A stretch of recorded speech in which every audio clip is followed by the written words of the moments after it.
আসসালামু আলাইকুম প্রিয় দর্শক, অন্য মঞ্চের আলাপচারিতায় আপনাদের সকলকে ক্যালকাটা ডায়ালগস থেকে মনোজ দাসের প্রীতি ও শুভেচ্ছা নিন। আজকের থাম্বনেলে দেখেই বুঝতে পেরেছেন আলোচনার বিষয়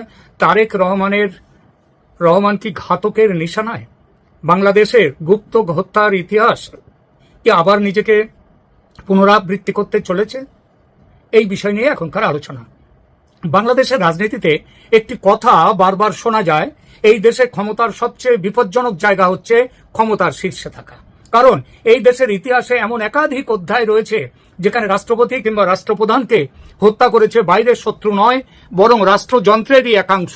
শেখ মুজিবুর রহমান, জিয়াউর রহমান দুজনের হত্যাকাণ্ডে বিদ্রোহী সেনা কর্মকর্তাদের সম্পৃক্ততার প্রমাণ ইতিহাসে প্রতিষ্ঠিত। আজ আবার নতুন করে একটি প্রশ্ন উঠছে, বাংলাদেশের বর্তমান প্রধানমন্ত্রী তারেক রহমান কি সেই একই ধরনের বিপদের মুখে?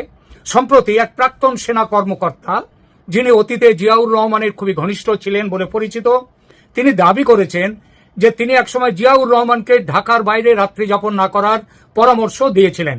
জিয়া সেই পরামর্শ শোনেননি, পরে চট্টগ্রাম সার্কিট হাউসে তিনি নিহত হন। এখন নাকি একই সতর্কবার্তা তিনি তারেক রহমানকেও দিয়েছেন। আর এখান থেকেই শুরু হয়েছে জল্পনা।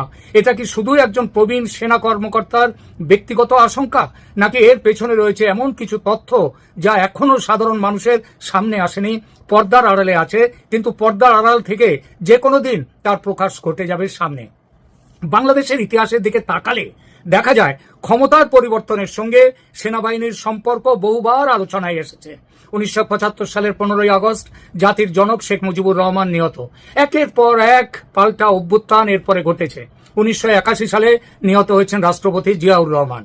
1975 সালের এর মধ্যে আবার 1975 সালের 3রা নভেম্বর মধ্যরাতে ঢাকা কেন্দ্রীয় কারাগারে বন্দী অবস্থায় বাংলাদেশের মুক্তিযুদ্ধের 4 শীর্ষ নেতাকে নির্মমভাবে হত্যা করার এক কলঙ্কজনক ঘটনাটি ঘটে, যার নাম বাংলাদেশের ইতিহাসে জেল হত্যাকাণ্ড নামে কুখ্যাত।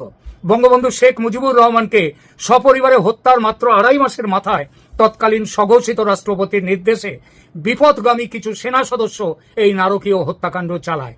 এই হত্যাকাণ্ডে নিহত হয়েছিলেন 4 জাতীয় নেতা যারা ক্ষমতার শীর্ষে ছিলেন। সৈয়দ নজরুল ইসলাম মুজিবনগর সরকারের উপরাষ্ট্রপতি, এবং সৈয়দ নজরুল ইসলাম তিনি হচ্ছেন মুজিবনগর সরকারের উপরাষ্ট্রপতি এবং মুক্তিযুদ্ধের সময় অস্থায়ী রাষ্ট্রপতি তিনি ছিলেন। তাজউদ্দিন আহমেদ মুজিবনগর সরকারের প্রধানমন্ত্রী, ক্যাপ্টেন এম মনসুর আলী মুজিবনগর সরকারের অর্থমন্ত্রী ছিলেন এবং পরবর্তীতে বাংলাদেশের প্রধানমন্ত্রী AHM কামরুজ্জামান তিনি মুজিবনগর সরকারের স্বরাষ্ট্র, ত্রাণ ও পুনর্বাসন মন্ত্রী ছিলেন। এই 4 হত্যাকাণ্ডের মূল উদ্দেশ্য ছিল সদ্য স্বাধীন বাংলাদেশকে নেতৃত্বহীন করা ও মুক্তিযুদ্ধের চেতনা থেকে বিচ্যুত করা। কারা করেছিল? পাকিস্তানপন্থী যারা মুক্তিযুদ্ধের বিরোধী ছিল সেই শক্তিরা। ঐতিহাসিক এই দিনটিকে বাংলাদেশে প্রতি বছর জেল হত্যা দিবস হিসেবে পালন করা হতো, কিন্তু 24শে জুলাই অভ্যুত্থানের পর সেদিনটি ভুলিয়ে দেওয়া হয়েছে বাংলাদেশের মানুষকে। ইতিহাসের এই ঘটনাগুলি বাংলাদেশের রাষ্ট্র ব্যবস্থাকে দীর্ঘদিন প্রভাবিত করেছে। এই কারণেই যখন কোনো প্রাক্তন সামরিক কর্মকর্তা সম্ভাব্য নিরাপত্তা ঝুঁকির কথা বলেন, তখন স্বাভাবিকভাবেই মানুষের আগ্রহ তৈরি হয়। কিন্তু এখানে একটি গুরুত্বপূর্ণ প্রশ্ন আছে, কোন সংবাদ মাধ্যম, আন্তর্জাতিক সংবাদ মাধ্যম কে কি বলছে না বলছে এখানে কিচ্ছু যায় আসে না। কারণ আগেই বলেছি, ঘটনা থাকে প্রথমে পর্দার আড়ালে, কার্পেটের নিচে থাকে, একসময় কার্পেট থেকে বেরিয়ে আসে, পর্দার আড়াল ছেলে বেরিয়ে আসে। তার মানে এই নয় যে পর্দার আড়ালে আছে বলে কোনো কিছু হচ্ছে না, তা নয়, তা হচ্ছে। এই এত আশঙ্কা কেন? এর একটা কারণ বাংলাদেশের রাজনৈতিক ইতিহাস। যে দেশে অতীতে ক্ষমতার কেন্দ্রকে লক্ষ্য করে সহিংসতা ঘটেছে বারবার, সেখানে নিরাপত্তা নিয়ে অতিরিক্ত সতর্কতা অস্বাভাবিক নয়। এই যে 24শে জুলাই অভ্যুত্থানে যে শেখ হাসিনাকে ওখান থেকে চলে আসতে হলো, তিনি চলে না এলেও মৃত্যু তার ক্ষেত্রেও অবধারিত ছিল। তবে একটি এখানে গুরুত্বপূর্ণ আরেকটি বিষয় আছে, বাংলাদেশের জন্ম যে দেশ কেটে, কিংবা বলা যায় যে দেশের পেট থেকে জন্ম বাংলাদেশের, সেই পাকিস্তানের ইতিহাসেও গুপ্ত হত্যার ধারাবাহিক ঘটনা আছে। গুপ্ত হত্যা বহু হয়েছে, হত্যা চেষ্টা ব্যর্থও হয়েছে, এমন ঘটনাও আছে। সুতরাং দেখুন, পাকিস্তানের ইতিহাসের দিকে এক পলক তাকান। বাংলাদেশের ইতিহাস যদি আমাদের সতর্ক করে, তাহলে পাকিস্তানের ইতিহাসও কম নাটকীয় নয়। 2 দেশের জন্ম একই রাষ্ট্র থেকে, 2 দেশের জন্ম মানে ভারত কেটে হয়েছে, কিন্তু ভারতে এই ধরনের ব্যাপার কিছুই নেই। কারণ সেনাবাহিনীর ভূমিকা ভারতে সেনাবাহিনীর জায়গাতেই রাখা হয়েছে। সামরিক এবং বেসামরিক ক্ষমতা কোনটা কার ক্ষমতা সেটা সেইখানে নির্দিষ্ট করা। পাকিস্তানের ইতিহাসে আমরা দেখি ক্ষমতার শীর্ষে থাকাটা কখনোই নিরাপদ ছিল না। 1951 সালে পাকিস্তানের প্রথম প্রধানমন্ত্রী লিয়াকত আলী খান জনসভায় আততায়ীর গুলিতে নিহত হন। আজও কে হত্যাকারী, কার ষড়যন্ত্র, কিচ্ছু বাইরে আসেনি। এরপর 1979 সাল সাবেক প্রধানমন্ত্রী জুলফিকার আলী ভুট্টোকে সামরিক শাসক জিয়াউল হক মৃত্যুদণ্ডে দণ্ড দিলেন। আন্তর্জাতিক মহলের একাংশ মনে করে এই বিচার ছিল রাজনৈতিক উদ্দেশ্য প্রণোদিত, ঠিক যেভাবে শেখ হাসিনার বিচার রাজনৈতিক উদ্দেশ্য প্রণোদিত। তার কি হলো? জুলফিকার আলী ভুট্টোকে ফাঁসিতে ছড়ানো হলো। 1988 সালে পাকিস্তানের সামরিক শাসক ও সেনাপ্রধান জেনারেল জিয়াউল হক, যিনি ভুট্টোকে ফাঁসিতে ছড়িয়েছিলেন, তার বিমান আকাশেই বিধ্বস্ত হয়, তিনি নিহত হন। এটা ছিল স্পষ্ট নাশকতা, কোনো দুর্ঘটনার গল্প নেই। মার্কিন রাষ্ট্রদূত আর্নাল্ড রাফেল, তিনিও সেই বিমানে ছিলেন এবং তিনিও নিহত হন। এরপর 2007 সালে সাবেক প্রধানমন্ত্রী বেনজির ভুট্টো নির্বাচনী প্রচারের সময় রাওয়ালপিন্ডিতে আততায়ীর হামলায় নিহত হন। পাকিস্তানের ইতিহাসে সমানে চলেছে এইসব। 2003 সালে, এখানেই শেষ নয়, 2003 সালে তৎকালীন রাষ্ট্রপতি ও সেনাপ্রধান পারভেজ মোশাররফ, তার উপর কয়েকদিনের ব্যবধানে দুটি বড় হত্যা চেষ্টা হয়। শেখ হাসিনার হত্যা করারও বহুবার চেষ্টা করা হয়েছে। একবারের চেষ্টায় তো সমানে তিনি সেই ব্যাপারে দণ্ডও পেয়েছেন স্বয়ং আমাদের বর্তমান প্রধানমন্ত্রী তারেক রহমান। সেবার শেখ হাসিনাও অল্পের জন্য প্রাণে বেঁচে যান। অর্থাৎ পাকিস্তানের মতো বাংলাদেশের ইতিহাস একই সঙ্গে দেখা যায় যে এখানে একটা গুপ্ত হত্যার, গুপ্ত ঘাতকের একটা ইতিহাস আছে। তার কিন্তু কেন এই হত্যাকাণ্ড হচ্ছে, এত গুপ্ত হত্যা কেন? তারেক রহমানের সরকার একদিকে আওয়ামী লীগের সঙ্গে তীব্র রাজনৈতিক সংঘাত রয়েছে, অন্যদিকে ভারত বাংলাদেশ সম্পর্কও এখন সব থেকে সংবেদনশীল জায়গায় পৌঁছেছে নানা ইস্যু নিয়ে। এই অবস্থায় নানা ধরনের গুজব, জল্পনা এবং রাজনৈতিক বক্তব্য সামনে উঠে আসছে। সবচেয়ে বিতর্কিত প্রশ্নে আসা যাক, যদি সত্যিই তারেক রহমানের হত্যাকাণ্ডের কোনো চেষ্টা হয়ে থাকে, যদি সেরকম সম্ভাবনা যদি থাকে, তাহলে সেই ষড়যন্ত্র কারা করতে পারে? এখানে একটা বিষয় পরিষ্কার করা জরুরি। প্রকাশ্য তথ্যের ভিত্তিতে বর্তমানে কোনো নির্দিষ্ট ব্যক্তি, গোষ্ঠী বা প্রতিষ্ঠানের বিরুদ্ধে এমন অভিযোগের সমর্থনে বিশ্বাসযোগ্য কোনো প্রমাণ নেই। এটা হত্যার আগে থাকে না। মুজিবুর রহমানকে বারবার তাকে সাবধান করে দেওয়া হয়েছিল যে তার বিরুদ্ধে ষড়যন্ত্র কিন্তু চলছে। মুজিবুর রহমান সেখানটায় তিনি কান দেননি, অর্থাৎ তিনি সরকারের প্রধান হয়েও তিনি কোন রকম আঁচ পাননি যে তাকে হত্যা করা হতে পারে। অর্থাৎ যতক্ষণ না নিহত হচ্ছে কেউ, ততক্ষণ বোঝা যায় না ষড়যন্ত্র। নিহত হলে তখন বেরিয়ে আসে ষড়যন্ত্রের কথা। এখন এই কোনো দেশে সরকার প্রধানের বিরুদ্ধে হুমকি থাকলে বা বিভিন্ন উৎস থেকে তার হুমকি আসতে পারে, উগ্রপন্থী সংগঠনগুলো দিতে পারে, সহিংস রাজনৈতিক গোষ্ঠীরা হুমকি দিতে পারে, কোনো একক হামলাকারী বা অন্য কোনো নিরাপত্তা ঝুঁকি সেগুলোও থাকতে পারে, কিন্তু প্রমাণ ছাড়া কোনো কাউকে আমরা প্রথমেই সম্ভাব্য হত্যাকারী হিসেবে চিহ্নিত করতে পারি না। কিন্তু এটা ঠিক, বাংলাদেশের যা ইতিহাস, যা পরম্পরা, সেখানে তারেক রহমান এবং তারেক রহমানের বিরুদ্ধে এখন যদিও তিনি নিজে বাঁচবার জন্য চীন এবং পাকিস্তানের সাথে খুব ভালো সম্পর্ক তৈরি করছেন, কিন্তু তিনি বাঁচতে পারবেন বলে অনেকেই মনে করছে না, যার জন্যই তাকে নিষেধ করা হয়েছে যে তিনি যেন ঢাকার বাইরে রাত্রি না কাটান। কিন্তু ঢাকার ভেতরে থাকলেই কি তিনি নিজের জীবন বাঁচাতে পারবেন? শেখ মুজিবুর রহমানের হত্যা তো ঢাকার ভেতরেই হয়েছিল, সেনাই করেছিল তার হত্যা, তার নিজের বাসভবনে হত্যা করেছিল। সুতরাং ঢাকার বাইরে গেলে, হ্যাঁ, ঢাকার বাইরে গেলে যে বাঁচবেন এমন কথা নেই, কিন্তু ঢাকার ভেতরে থাকলে অন্তত যে বাইরে গেলে যতটা আশঙ্কা থাকে সেই আশঙ্কার পরিমাণটা হয়তো কিছুটা কমে। এর মধ্যে সামাজিক মাধ্যমে কারা হত্যা করতে পারে এই নিয়ে অনেক কথা ঘুরছে, অনেক কথা সামাজিক মাধ্যমে ঘুরছে। কেউ বলছেন এটাকে পাকিস্তান তাকে হত্যা করতে পারে। কারণটা কি? কারণ পাকিস্তানের উদ্দেশ্য, আমেরিকার উদ্দেশ্য ছিল যে জামাতকে ক্ষমতায় নিয়ে আসা, কিন্তু তা তো আসেনি। আর তারেক রহমানকে দিয়ে হয়তো পুরো কাজটা হচ্ছে না ঠিক মতো করে, যদিও তিনি খুবই চেষ্টা করছেন পাকিস্তানের গুডবুকে থাকার, কিন্তু সেটা হয়তো হচ্ছে না। আর পুরোপুরি বাংলাদেশকে একেবারে পাকিস্তানের একেবারে কোলে গর্ভে নিয়ে যাওয়ার চেষ্টা চলছে, সেই হিসেবে পাকিস্তানের ভূমিকা আছে।